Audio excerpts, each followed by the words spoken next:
South China Morning Post, 27th of June 2023, India is only beginning its economic development strategy with its assault on Chinese phone manufacturers.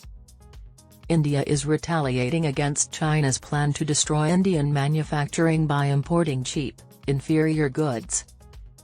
The Indian government has recently increased its pressure on Chinese businesses operating there, most notably in the smartphone industry. The most recent victim is Xiaomi, a former leader in the Indian smartphone market whose future is now doubtful due to the freezing of its money during an official investigation.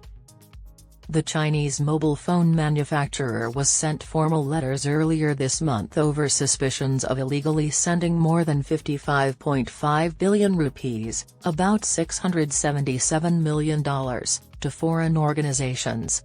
Over half of Xiaomi's projected 2022 net profit has been frozen by the government in a similar amount of dollars since last year. According to Xiaomi, over 84% of this payment was a royalty paid to Qualcomm Group in the United States. However, the Indian government has so far refused to unfreeze the funds. Then came more ominous information.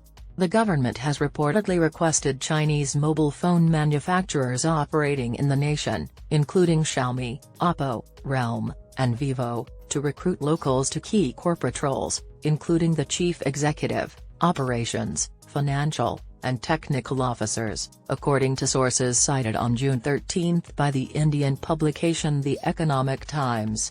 It was reportedly requested that they name regional distributors and contract manufacturers in India. This strategy disregards how Chinese law is interpreted internationally and fundamental business concepts. India is becoming renowned as the final resting place for Chinese businesses. Chinese businesses have also forced foreign corporations like Amazon, Walmart, Vodafone, Nokia, Samsung, and Google to adapt. The Modi administration aims to encourage development through its Make in India initiative. Although it promotes foreign technology and funding to help build Indian companies, it doesn't seem eager to open its market for the sake of fair competition fully, comparable to Chinese tactics. Indian consortiums suddenly appear anxious to seize control once the sectors sponsored by foreign money have matured or new markets have opened up. They are not above lobbying the government when fair competition does not provide them an edge. This closely resembles the Chinese playbook. An example is India's campaign against Chinese phone manufacturers. The Indian smartphone market was opened by their entry, which aided in its expansion and sophistication and the growth of the domestic smartphone manufacturing sector. The government is exerting regulatory pressure on Chinese phone manufacturers now that India has overtaken China as the second-largest mobile phone manufacturer in the world. New Delhi has been promoting the localization of smartphone manufacturing for years, notably through levies on imported parts, initially promoting local assembly and later component fabrication. India is hardly a newcomer to economic nationalism.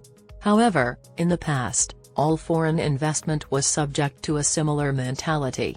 But in recent years, India has taken an especially harsh stance against Chinese businesses. It has been suggested that this is related to the worsening of ties between China and India and the growth in strategic rivalry between China and the United States, which views India as an ally. Given the coordinated efforts of the US, the EU, Japan, and South Korea to repress China and the lack of support among Western nations for the thieves like China, New Delhi may think it can get away with it.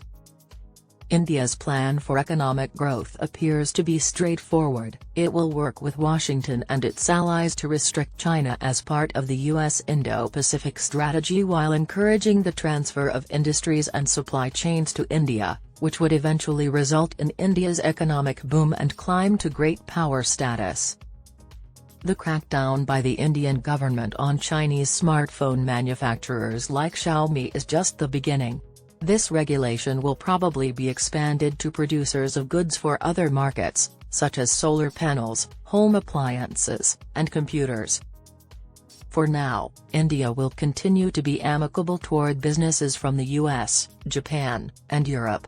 This is most likely a result of India's desire to entice cash and cutting-edge technology from these nations while also being wary of political pressure. In addition, the industrial and supply networks in which foreign high-tech businesses are investing might not yet be fully developed. One of the nations seeking to increase investment in India is Taiwan. Nevertheless, a word of caution from China, US, European, and Japanese corporations enjoy greater political security than Taiwanese businesses. Taiwanese companies may share the same fate as their Chinese counterparts once China occupies Taiwan once their investments in India mature.